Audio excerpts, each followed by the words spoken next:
Namaste, and good evening, everyone. We'll get started with Anandji now taking us through the story of the Narasimha Avatar.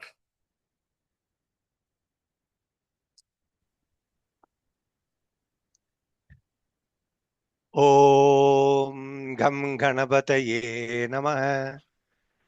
Gurur Brahma, Gurur Vishnu, Gurur Devo Maheshwarah, Guru Sakshat Parabrahma, Tasmai Shri Gurave Namaha. Akhanda Mandalakaram, Vyaptayena Characharam, Tatpadam Darshitam Yena, Tasmai Shri Gurave Namaha. Om Vigneshwaraya Namaha. Om Namo Bhagavate Vasudevaya. Om Namah Shivaya. Namaste to all. Today, my assignment is to tell the story of another young boy who taught determination and resilience, which all of us feel is not possible. Yes, this is the story of Prahlada. Pranam to all. Actually, we heard the entire story now through this Sopanam. It was a great divine hearing. You cannot imagine the amount of bhakti that came to all of us. So the story what I tell is nothing, you cannot appreciate because you already appreciated the story already. The story of Prahlada was narrated by Narada to Yudhishthira. The scene is Rajasuya Yoga in the palace of Yudhishthira. All of you know Krishna killed Shishubala, and at that time a Jyoti came out of Shishubala and merged with the Lord. Shishubala was always insulting and criticizing Krishna all along. Seeing this wonder, Yudhishthira asked what exactly is the reason behind it. While narrating various incidents, Yudhishthira raised a question. How come Prahlada, who is Hiranyakashipu's own son, was harassed so much? So I would like to hear the entire story. This is how the story of Prahlada starts in the Bhagavad Purana. Hiranyakashipu had 4 children: Haldan, Samhaldan, Anuhaldan, Prahlada, and a daughter, Simhiga. Prahlada, at a very young age itself, he was loved by all. He was always with the companion of Brahmins and elders, and he respected them all the time. Hiranyakashipu was intoxicated with power, and he always hated Lord Vishnu. Hiranyakashipu entrusted Prahlada to Shanda and Markan, to give him the preliminary education on materialistic world and train him to become a capable ruler in diplomacy, economics, and domination. Though Prahlada obediently listened to Shanda and Markan, he did not take anything to his mind. He always said that duality, friend and enemy, self and other, is just an illusion of ignorance. After some time, Chanda and Markan brought Prahlada to the palace. Hiranyakashipu affectionately picked up his son and kept him on his lap. The beautiful, gentle face of Prahlada was a beauty. Looking at his face, Hiranyakashipu asked him, "What have you learned so far?" Prahlada, fearless and composed, replied, "Everyone is trapped in the anxiety of material world. The highest wisdom is to abandon blind attachment to the household life, retreat from worldly illusion, and take shelter under Lord Vishnu." The king laughed, assuming this being a childish mind, and he has been contaminated by outside sources.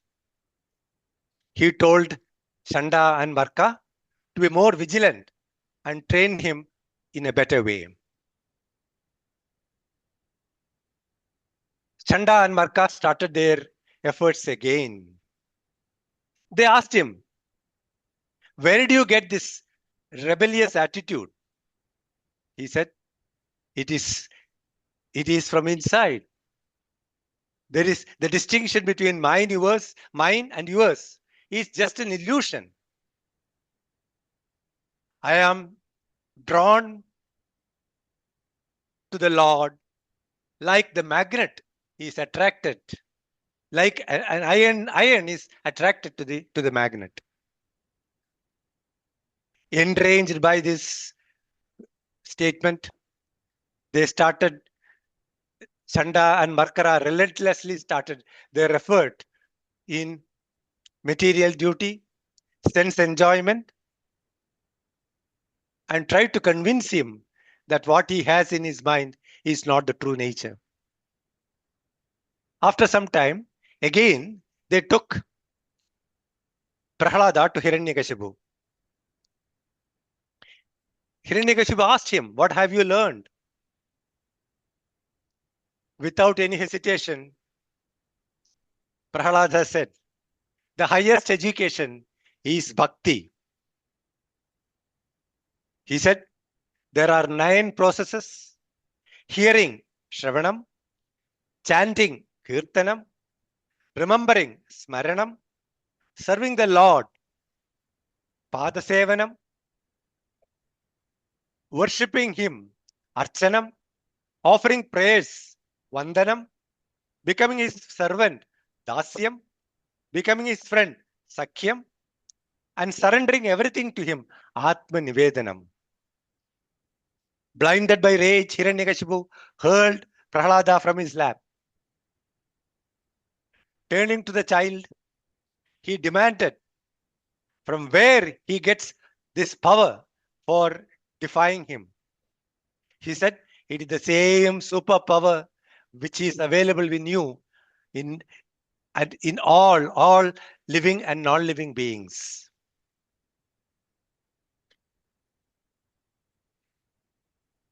Calling him a traitor, Hiranyakashipu ordered his immediate execution. They tried everything. They tried to kill him with elephants, snakes. They tried to push him from the cliffs. They gave him poison. They starved him. All failed. Seeing the frustration of the king, Chanda and Marka requested the king to let them try for the last time by tying him with the ropes of Varuna.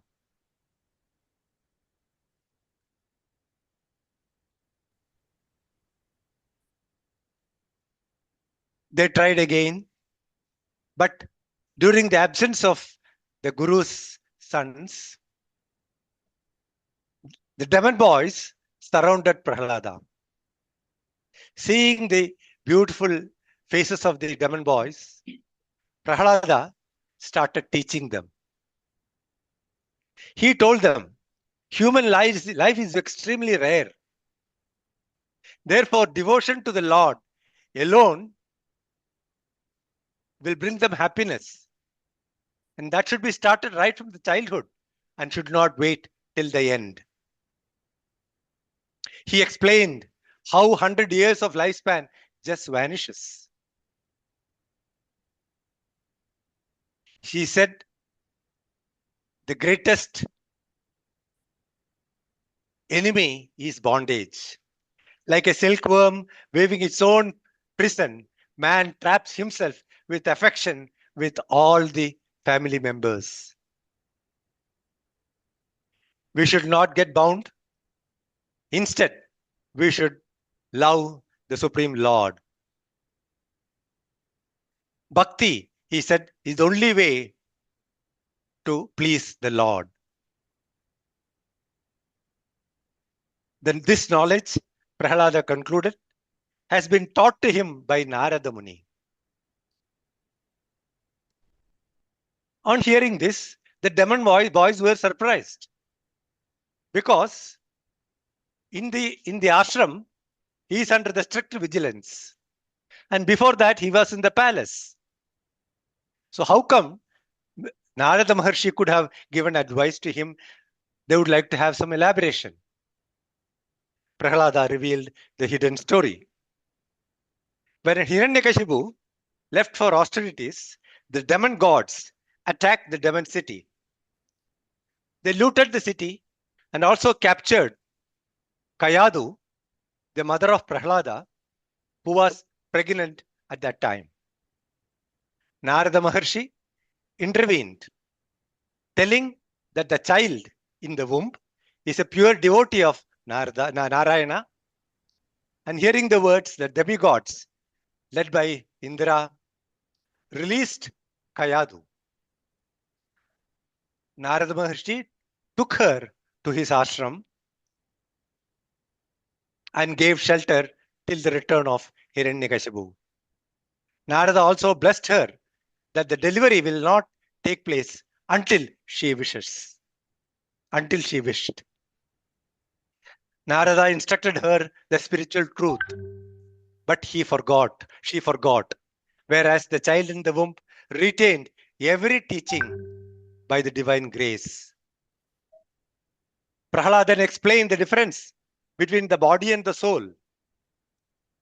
The body is subject to transformation. Jayade, being. Asti, existence. Vardade, growth. Viparinamate, transformation. Abhakshiyade, decay. Nasyade, vanish. He also taught them the gunas, sattva, rajas, and tamas. And also the illusion of the mind and the need to conquer all these by devotion. The demon boys realized that the teachings of Prahlada were simple and appealing. They started rejecting all the teaching of Chanda and Marka. When the teachers realized the boys were transformed, they informed Hiranyakashipu. When the king heard about the transformation of the boys, he decided to kill the boy himself. Trembling with rage, he summoned Prahlada. The boy stood peacefully in front of the king. Prahlada asked him, Where is your Lord? And Prahlada mentioned to him that the Lord is there everywhere.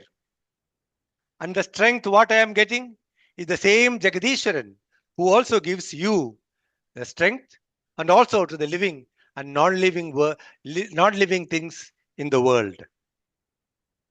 To the question of the king on the whereabouts of Jagadishwaran, Prahlada replied that he could be seen everywhere, and he looked at the pillar. Prahlada did pranam to the pillar. The king asked, "Is he available in this pillar?" He said, "Yes." Enraged, the king struck the pillar. A cosmic roar erupted. From the shattered stone emerged Lord Narasimha, half man, half lion, unprecedented and terrifying. A fierce battle followed. At twilight, neither day nor night, the Lord placed the demon on his lap at the doorway, tore him apart with his nails, fulfilling every divine condition. After slaying the demon, the Lord sat on the throne, blazing with divine wrath. No one dared to approach the king, Lord. No one dared to approach the angry Lord. The demi-lords offered prayers. They were afraid to approach. Brahma, Rudra, Indra, Rishis, Pitrus, Siddhas, everyone. Unable to pacify the raging Lord, the Devas requested Lakshmi Devi to approach the Lord and calm the Lord. Lakshmi Devi, also too afraid to go near the Lord. Seeing the situation, Brahma realized that only Prahlada can pacify the raging Lord. At the request of Brahma, Prahlada stepped forward and bowed to the Lord's feet. The Lord's fury immediately melted. Lord embraced Prahlada. Placing his hand on Prahlada's head, he purified him completely. Prahlada offered humble prayers, declaring that the Lord needed no praise, yet mercifully accepted devotion for the benefit of devotees. He declared that his father was slain not by wrath, but by mercy. He prayed for all suffering souls trapped in ignorance.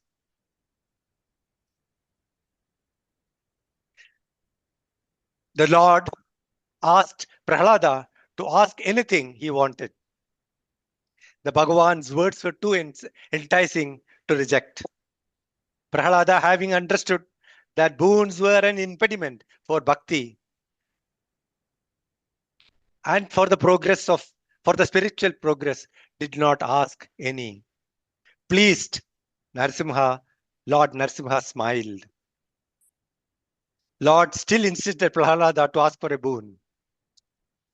Prahlada refused, saying that he would like to remain a bhakta and not a businessman, to take something for his devotion, but added that if at all Lord wanted to bless him with a boon, Lord should bless him to remain desireless throughout his life. The Lord blessed Prahlada accordingly. Prahlada requested to have mercy for his father, for his ignorant. He insulted the Lord without having the right knowledge. The Lord replied that Hiranyakashipu has already been purified by his touch. And also 21 generations have been purified because of Prahlada's devotion. The Lord told to do the final rites of his father, Hiranyakashipu. Prahlada was put on throne, instructed to rule righteously, exhaust all his karma, and then return to the spiritual world. After the funeral rites, the Lord vanished after giving an advice to be watchful while giving boons to asuras. The story of Prahlada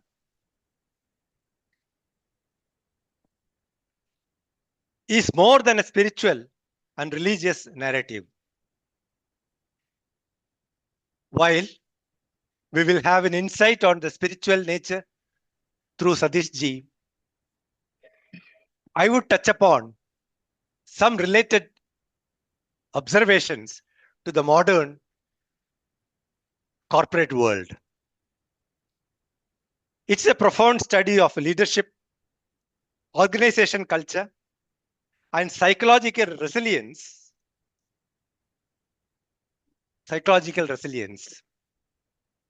Modern corporate is with toxic productivity, ego-driven leadership, with having conflicts with purpose-driven environment. Prahlada's journey offers several insights. I will touch upon a few since I have got another 10 minutes. Hiranyakashipu is represented by an autocrat CEO who believes that power is everything and loyalty is bought through fear.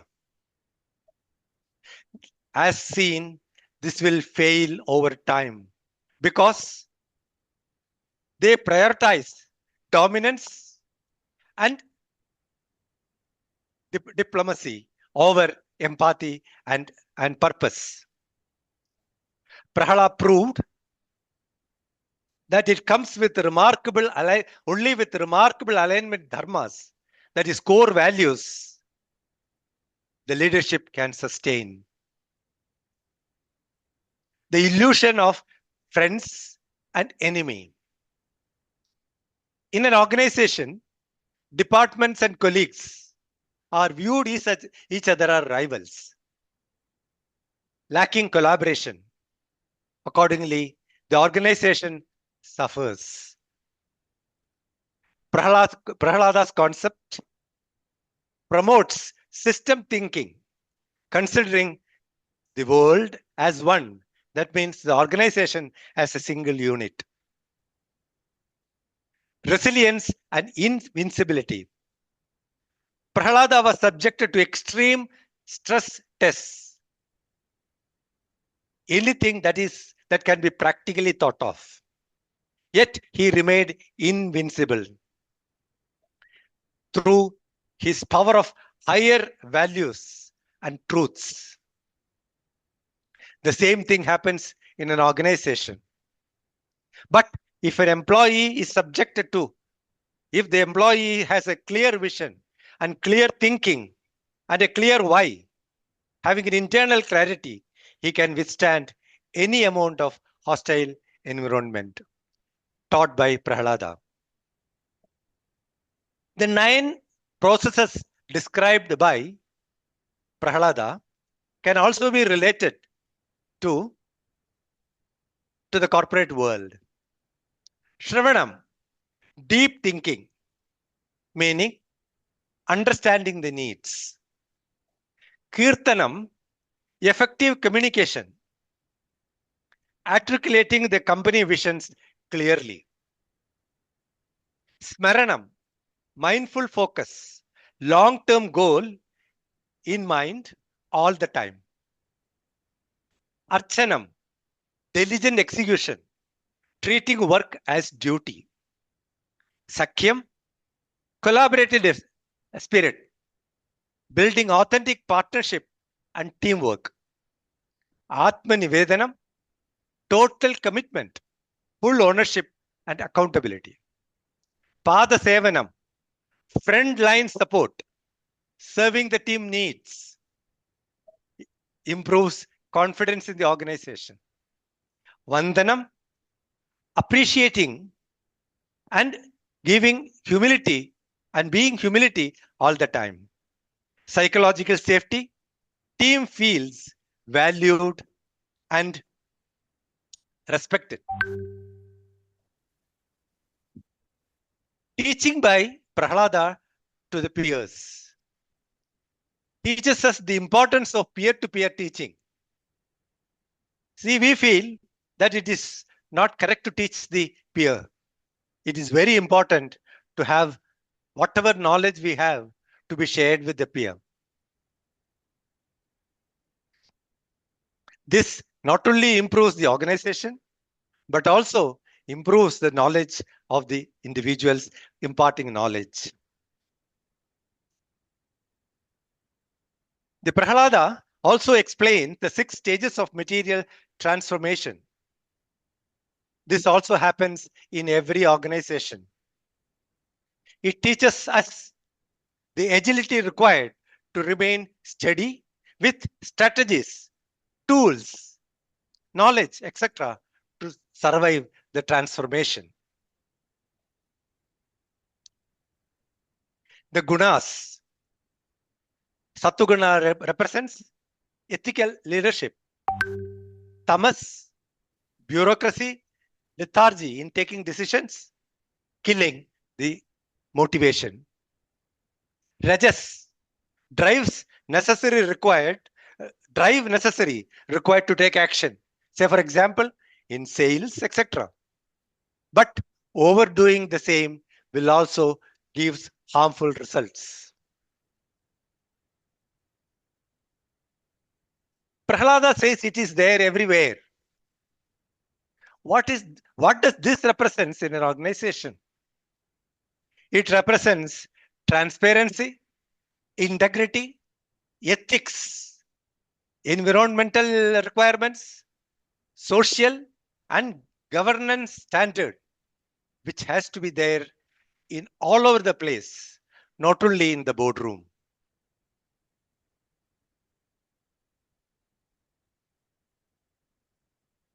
Prahlada says, soul versus body.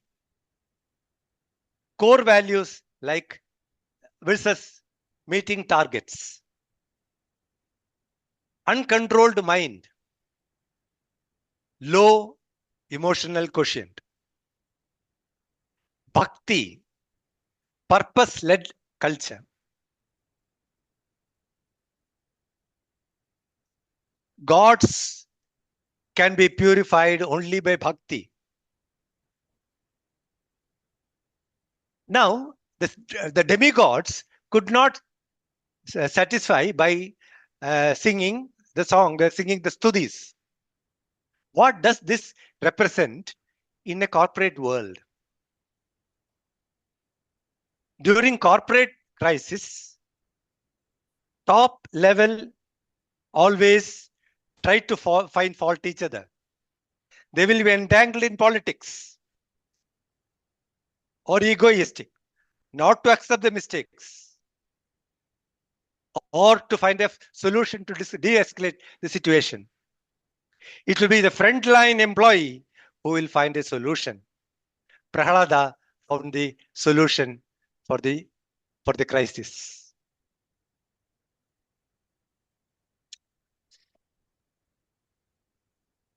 Since I am running short of time, I will say about Narasimha. What exactly does it mean? The quality of Simha is unparalleled leadership. Mentally unafraid of challenges. Taking calculated risks. Acting with patience. Maintaining unwavering self-belief even when outnumbered. Proactiveness, protectiveness, and lead by example. Lion never gives up. It will never follow. It always leads. And it goes for 100%. So Nara, with thoughtful nature of the individual, and with the Simha, the mental frame of a Simha, any difficulties in the corporate world can be tackled and the right solution can be brought. Narasimha can kill any problems like Hiranyakashipu.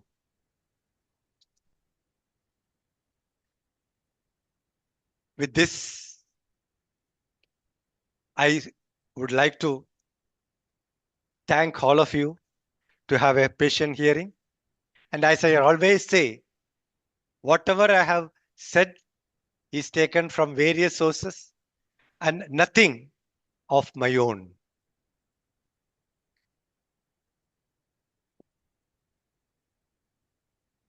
Purnamada Purnamidam Purnat Purnamudachyate Purnasya Purnamadhaya Purnamevavashishyate. Om Shanti Shanti Shanti. Pranams to all. Thank you, Anandji. Thank you, Anandji. So we have gone through the story and as well as the significance. Anandji has actually elaborated the significance in very in corporate manner. So what is left is nothing, but still I would we'll definitely. I mean, we'll go to some other perspectives, but of course, in tune with what Anandji has already talked about. As we have heard the story, this is the story of Hiranyakashipu, Prahlada, and the Narasimha, three main characters.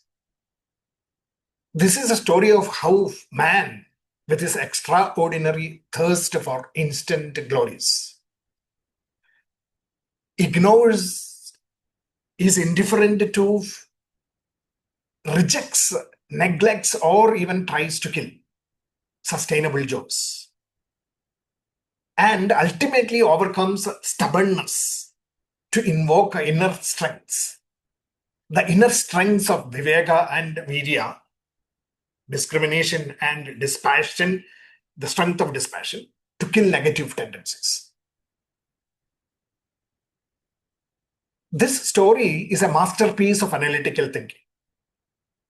It is a glorious example of analogical visualization by the great poet Vedavyasa that brings out deeper philosophies of sustenance, sustainable happiness, in pursuit of excellence by putting down arrogance, and arrogance related to hubris and self-deprecation. So that is the essence of the Narasimha Avatar story, or the Prahlada Charitham, the story of Prahlada. You can actually see that in that picture that is depicted beautifully here by some artist, how your joys of the inner self is safe in the hands of the fierce power of dispassion conjoined with discrimination. You can see that the Prahlada sitting in the lap of Narasimha and Narasimha clasping him to his bosom. That is how our joys of the self will be embraced by our inner powers, if we are able to recognize it and tap those powers. So with that, picturization in our mind, let us look at a little bit more in detail about the spiritual significances, which immediately can be related to the corporate significances that Anandji has already spoken to us about. So let us look at this. Some of the salient features, of the various elements of the story.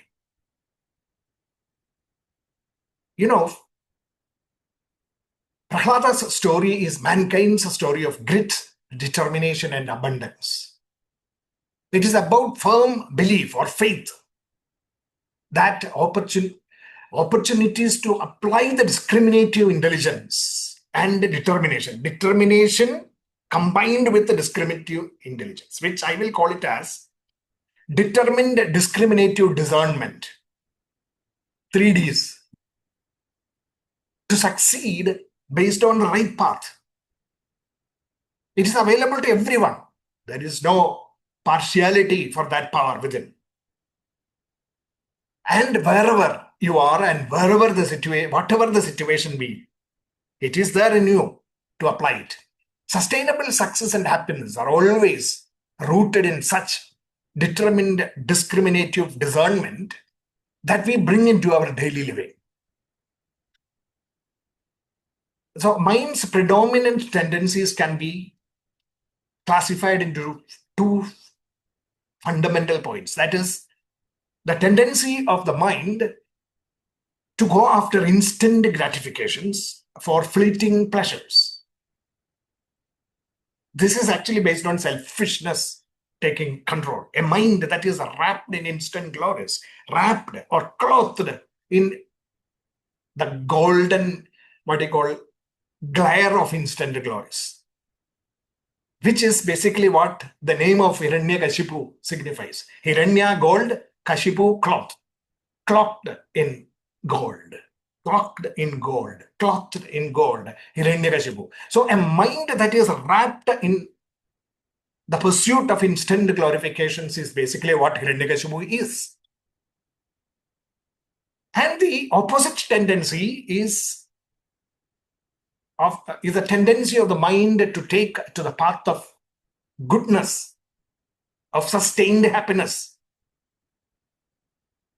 This sustained happiness, if you translate it to Sanskrit, becomes, or perennial happiness becomes Prahlada, the path of good. So a mind that is oriented towards the path of good, Shreyas, is the Prahlada here in this story. So these are the predominant tendencies, and these tendencies of the mind are classified as Hiranyakashipu and Prahlada in the story. The other one, the next aspect is the behavioral aspect. What are the distinguishing behaviors that are visible in this world? One is aggression and anger like that of a breeding bull set at liberty.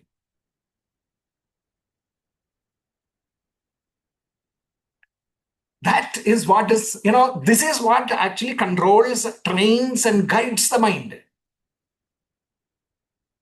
This is represented by Sanda, the teacher in the Hiranya's capital. Chanda. Chanda in Sanskrit means a breeding bull that is set at liberty.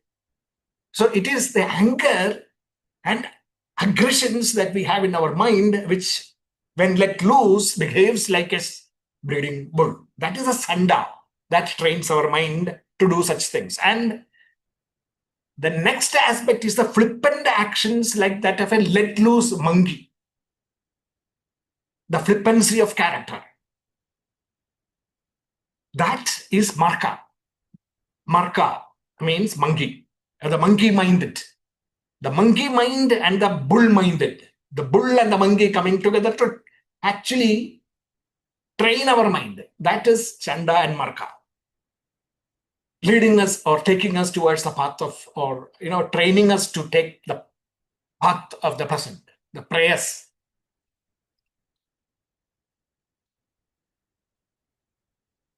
Now, let us look at the salient capabilities that are inherent within each one of us.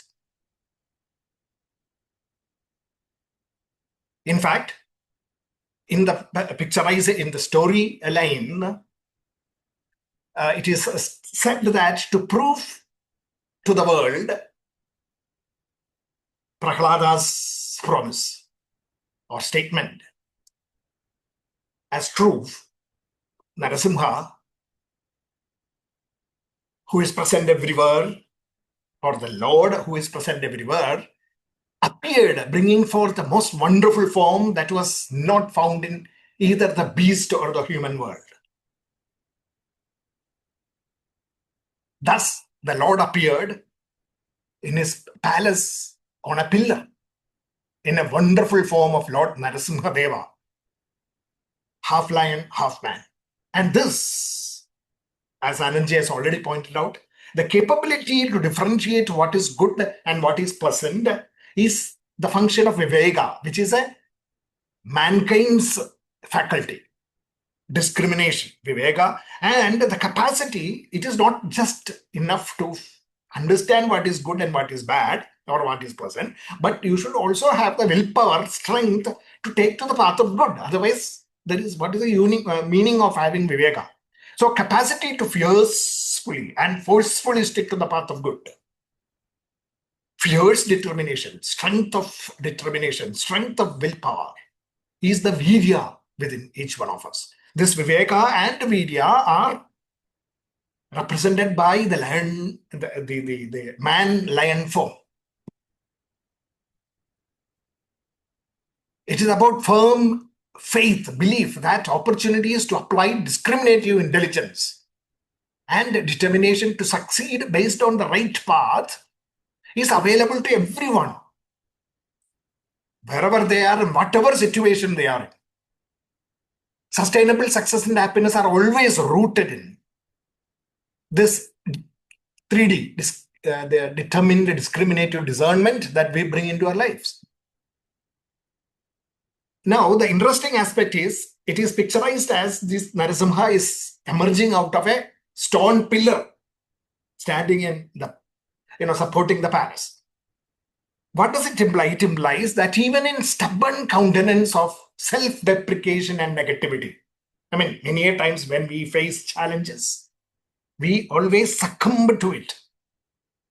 As if, by saying that, I'm not capable of doing this, it is impossible for me to do this, no, I cannot do all this, and negativity associated with it. The stubborn countenance, like a pillar, it stands like a pillar.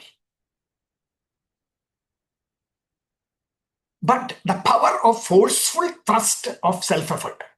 Here, Hiranyakashipu is picturized as actually rushing against the pillar and using his muscled arms to give a push to the pillar. So the power of forceful thrust of self-effort. Even if you don't have the faith in these powers that are within you, even despite a lack of belief, can unleash a tremendous surge of fierce determination and will. For that energy to extricate from a state of morass is inherent in everyone. That is what is displayed by this storyline of Narasimha emerging out of that pillar.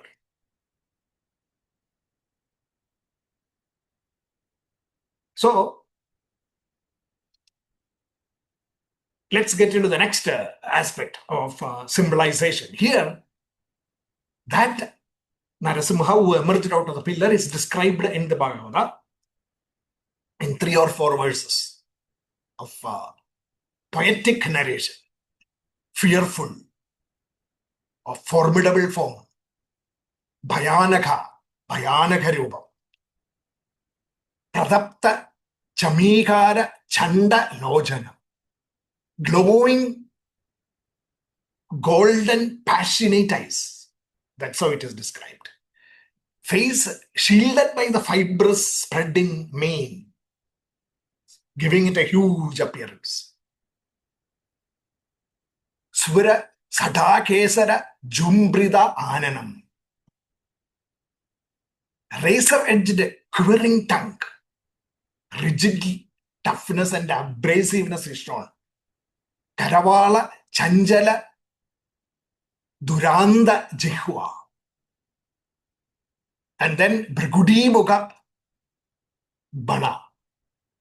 Twisted angry ridges above the eyes.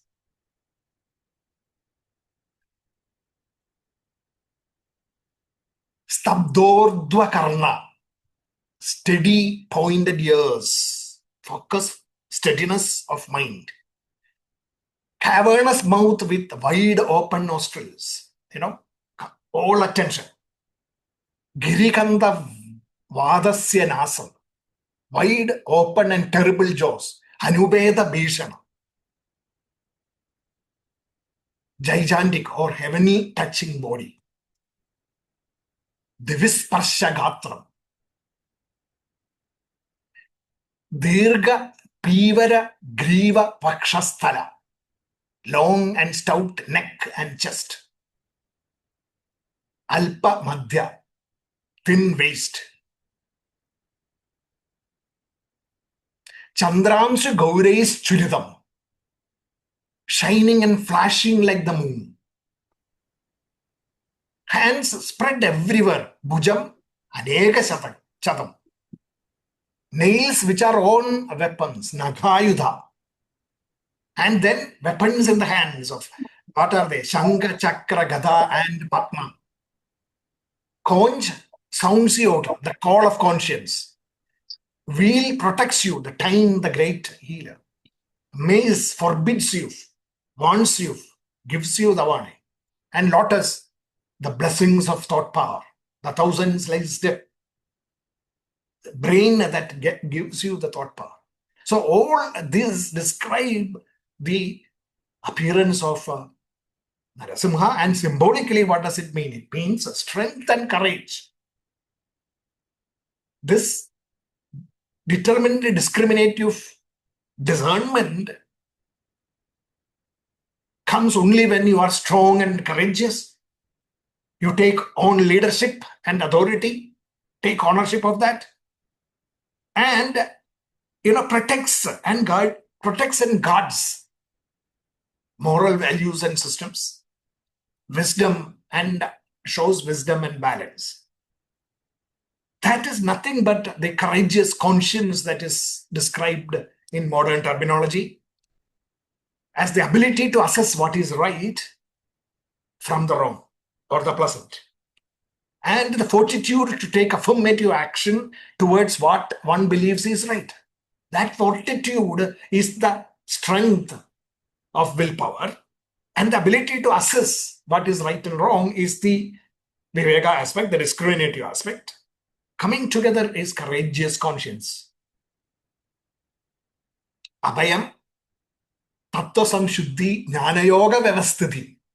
That is the divine characteristics of splendor that all of us have within us, but which we need to tap out in all situations, even in seemingly, innocent situations or seemingly impossible situations. It can be taken out. It only needs the push. Hiranyakashipu was fortunate enough to bring out that self power and to push the pillar. When the pillar was pushed, out came Narasimha. If you don't push, it is only word. You have to do that. You have to bring in that self-effort. And also, about the day-night picture that is talked about in the story, our drawbacks. What are our drawbacks? The main drawbacks that we keep in our bosom. Ignorance, the darkness of ignorance. Or it is partial or wrong knowledge, the light of partial or wrong knowledge. We think that it is light. So in day or in night, it is impossible for you to actually tap this system. So the twilight zone is actually selected as the time for the killing of the Hiranyakashipu within us. So we can get over the drawbacks only if we are able to realize what we possess in terms of knowledge deficits, as well as our perceptions may not be right always. That understanding should be there. When our mind accepts this truth, then it reaches the state of grey light that defines our readiness to accept guidance and new knowledge.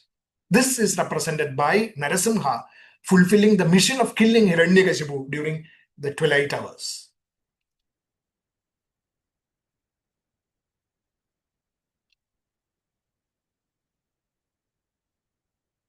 Now, our personalities can actually have two extremes. One is introversion and the other is extroversion.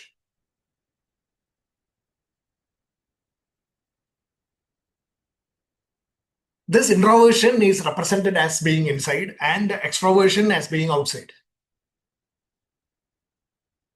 Lasting success and stardom at work are obtained or attained by people who are neither an extrovert, outgoing only, nor an introvert, inward only. Judicious and pragmatic people who can balance these personality traits, neither inside nor outside, are more successful than others.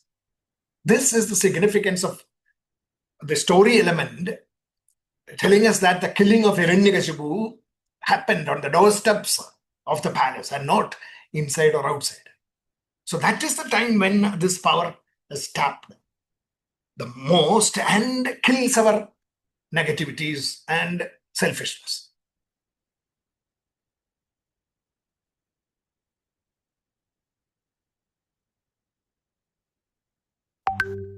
How do we actually handle responsibilities? The ownership orientation is also brought about in the story. Being able to take ownership is about proactively creating opportunities and directing ourselves in the pursuit of fulfillment in a sustainable way and based on all the other factors that we have discussed previously. Complete dependence on extraneous factors for support and assistance is not the right path. This is signified by the use of inherent weapons like the nails on the fingers and not depending on extraneous articles to kill Hiranyakashipu. So, egoistic self-belief is the height of arrogance or hubris. And profound insecurity is the depth of an imposter syndrome or pervasive lack of self-worth. But on the lap of determined discriminative discernment, genuine humility is developed, giving rise to sustainable success. This is signified by Narasimha placing Hiranyakashipu on his lap to kill him because he cannot be killed either on space or on earth. No, this arrogance and hubris, that tendency is represented by space. And humility, which is bordering on self-deprecation. Humility is important, it is good, but humility bordering on self-deprecation, that is earthiness. That is also bad. So neither in space nor on earth can progress and sustainable progress and fulfillment be obtained.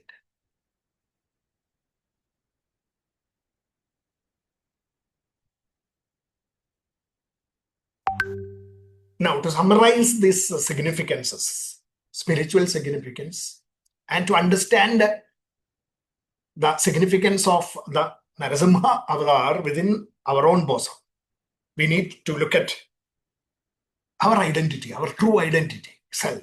Self is our true identity. All of us, address ourselves as I am so and so. I am Satish. I am Krishna Kumar. I am Ajit, etc. I am. Everybody, if I ask you who you are, then everyone starts with the response I. First is I. Indic philosophers, our rishis and forefathers, 5,000, 4,000, 5,000 or 6,000 years back, allude to this I as the identifier. That I is the identifier. This I is universal. That is why every one of us start with the word I. And it is called self, Atman. Atman. We attribute the ownership of that I to the name and the form. That is our problem. Our mind attributes this I to this name and form. To each one of us, the name and form. That is the mistake we commit. The conceptual I, he remains the same. That is where all of us should actually be reflecting on. That is what we should be reflecting on. Yes, the name and forms may be different, but the identity is I. So now the question is, what is this I? This is what we should actually be reflecting on. This is what we should understand. And this is what the Upanishads, hundreds and thousands of them, have been trying to tell us. This is what the 700 verses of the Bhagavad-Gita is trying to teach us. The I permeates every name and form. In each of us, the I manifests as the power of sentience. The first thing is that I gives us the power of sentience. And that power of sentience is the same in every one of us. In each one of us, that I manifests as that power of consciousness producing the awareness, which becomes the root of all the awareness which are produced because of being connected to the senses and the mind, thus becoming a window to all the knowledge and the experiences that we gather in this world of living. I can be said to be the basis of our existence, all knowledge we gather. So this is something that we can, very intuitively understand. Not subjectively, but objectively also understand. Think of that sentient power. That sentience is what gives us the capacity utilizing the physical name, forms, and the ingredients there in the mind and the senses.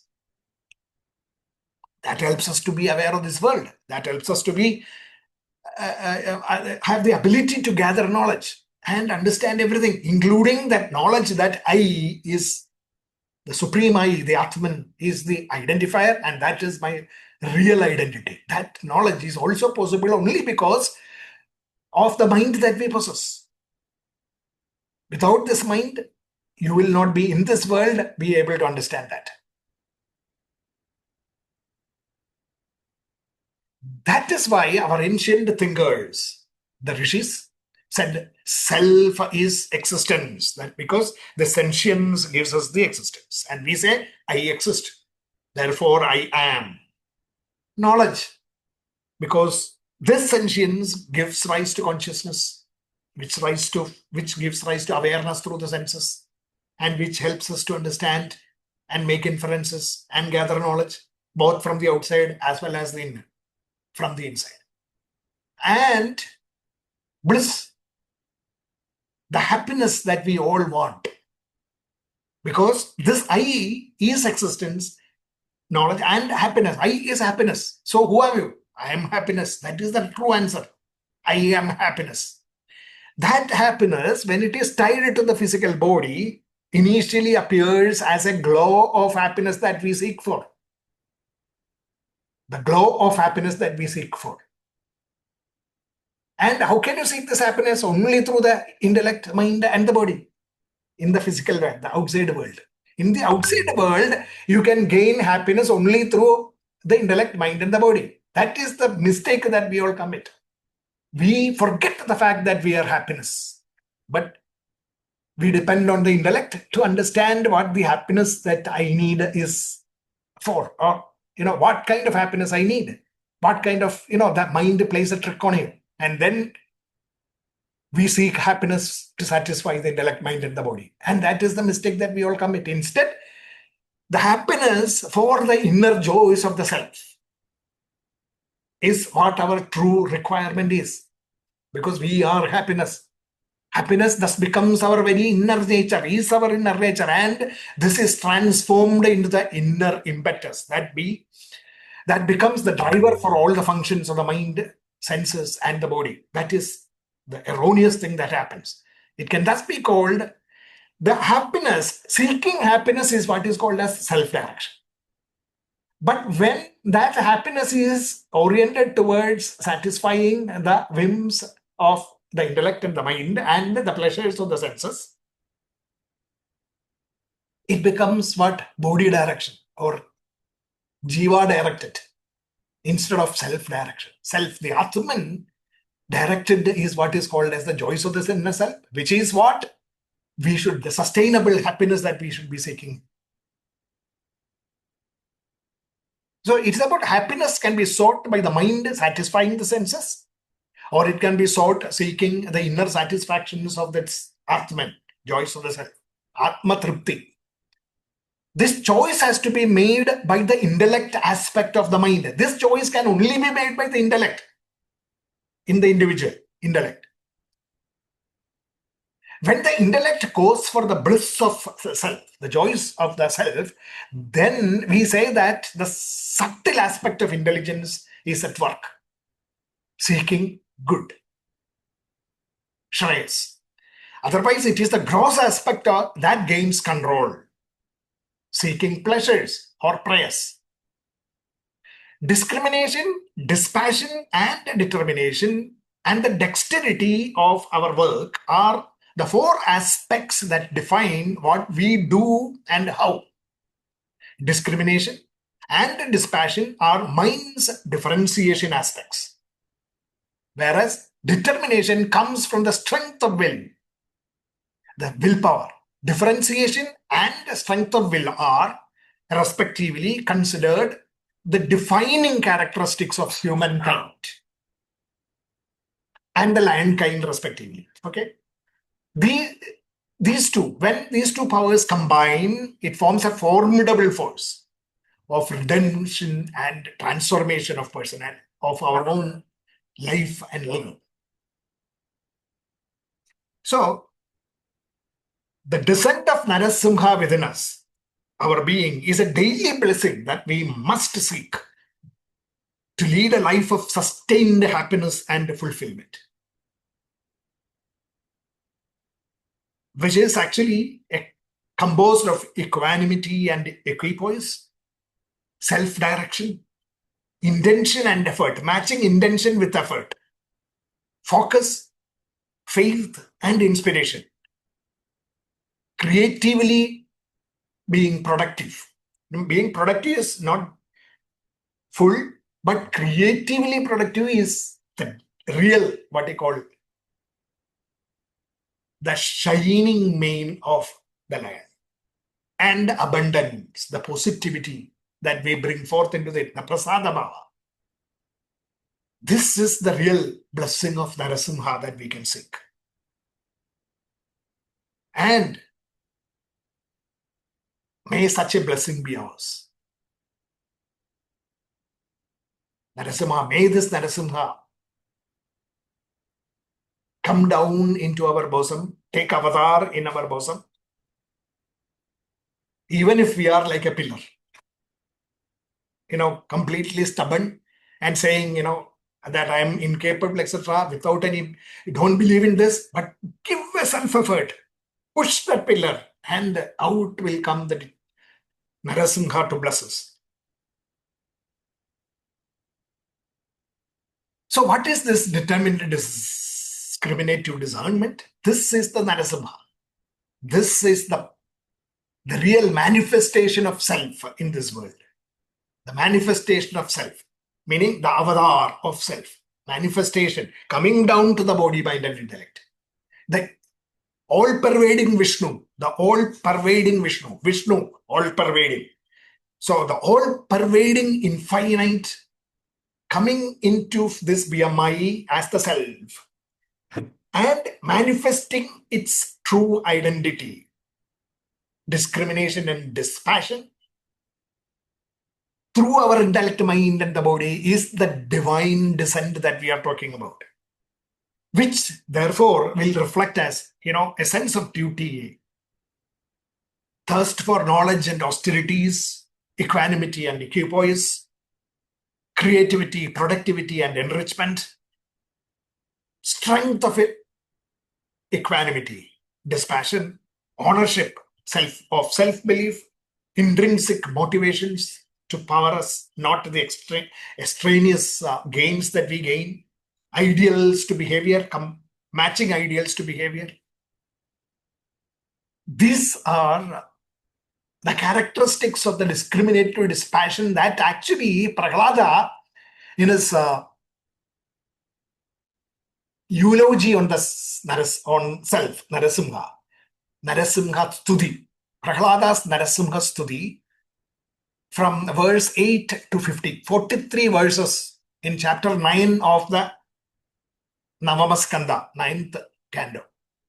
43 verses describe the characteristics of the power that is within us. This discrimination plus dispassion or Viveka Virya combination, how that will look like.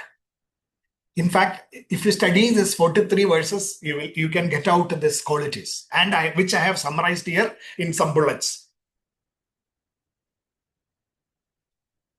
about 8 bullets on the left side. And then Prahlada concludes in that the next few verses as that it is this power, this determined discriminative discernment that we all possess, every one of us, have this capacity within each one of us. It is the cause and the effect. Whatever effect that you bring about in this world, the cause is this, and that cause, the effect also is the same. That is what Prahlada says. It is happiness because it is Satchidananda. It is creative energy, Sat and Chit.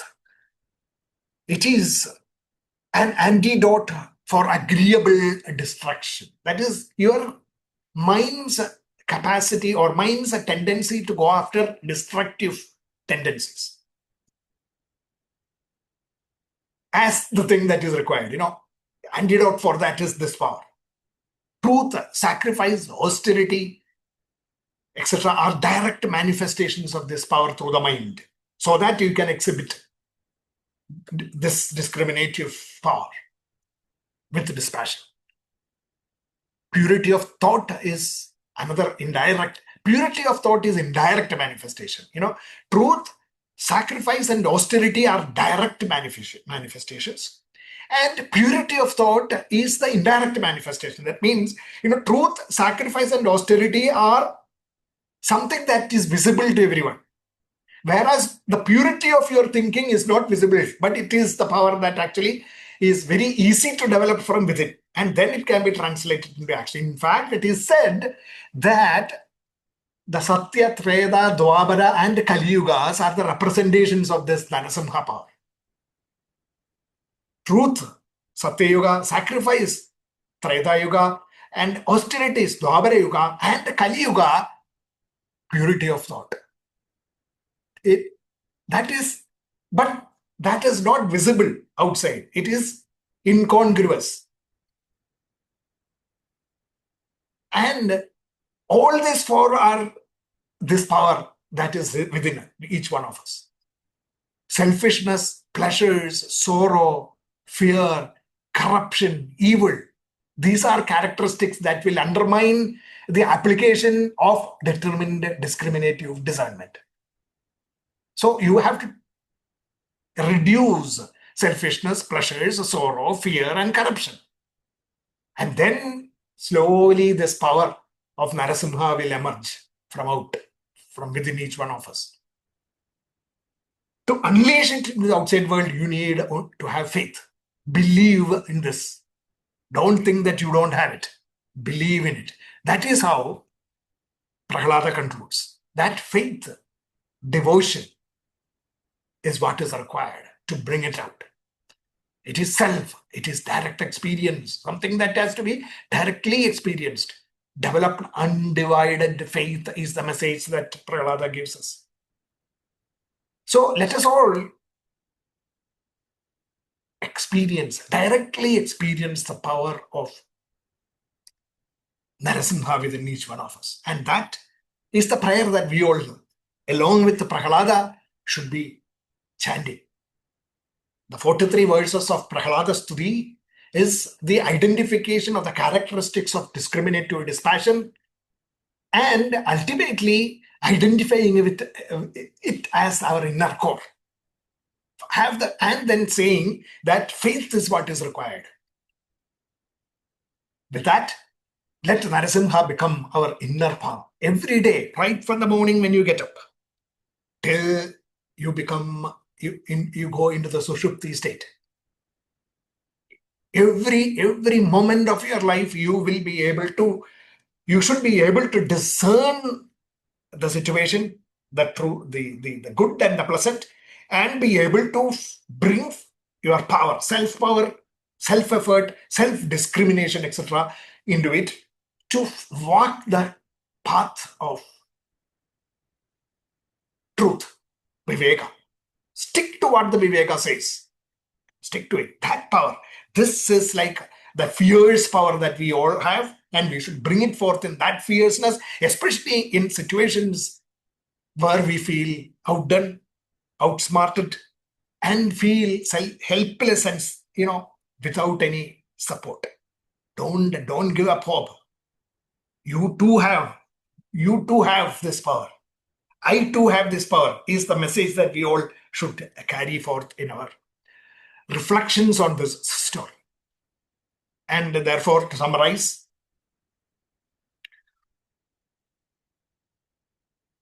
it is like, I have just putting it in one, this story, the semblance of this actually significance is in one diagram here. You can see pleasures, shortcuts, glitz and glamour on one side, goodness, hard work, simplicity and humility on the other side, represented by Hiranyakashipu and Prahlada. Now, let us look at Hiranyakashipu. Hiranyakashipu is guided by aggression and restlessness, Chanda and Marka, and using the creative and productive abilities, shaped by self-gratifications, selfishness, resulting in delusion and arrogance, rooted in deep ignorance and vain knowledge, the light and darkness of deep ignorance and vain knowledge, delusion and arrogance, which is basically going against discrimination and dispassion. Whereas the Prahladas within us should actually be victorious with the wisdom of supreme motivations, guiding us to goodness, hard work, and simplicity for sustainable success. That is all the story elements here. You can see ignorance, vanity, etc. has to be killed. So it is neither in vain knowledge nor in deep ignorance can you gain. So day and night. Then lust and greed, anger and pride, arrogance and instant glories. Hiranyakashipu. Neither for rewards nor due to punishments and flesh. Take self-ownership, not for extrinsic gains. Kill extrinsic. In or out, inside or out. No, on the doorstep. Guided by Chanda and Makra. Give up that. Attain ambiversion. Not introversion or extroversion, but ambiversion, so that we become more and more sustainably successful.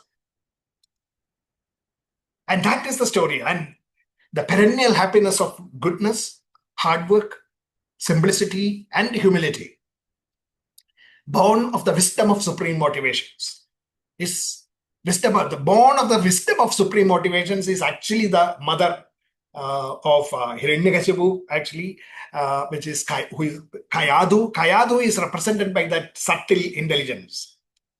So born of the wisdom of supreme motivations. What? Perennial happiness. Prahlada, born of supreme motivations. Prahlada, born of Kayadu, is protected by discriminative thought power and the brute strength of dispassion, Narasimha, helping destroy the selfish and destructive forces of lust, greed, anger, and pride, Hiranyakashipu. So this is the story of Prahlada Charitham, or or the story of Narasimha Avatar. Let all of us be blessed by this inner power, and let us lead a life invoking the powers of Narasimha every day, every moment, and let us remember this story at every crossroads of our life.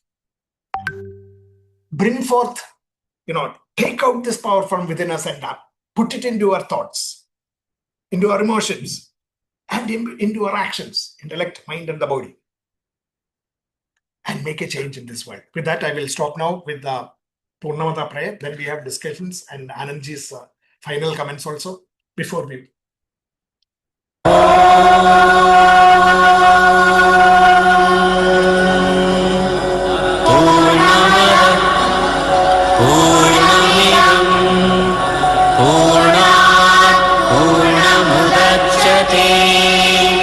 पूर्णस्य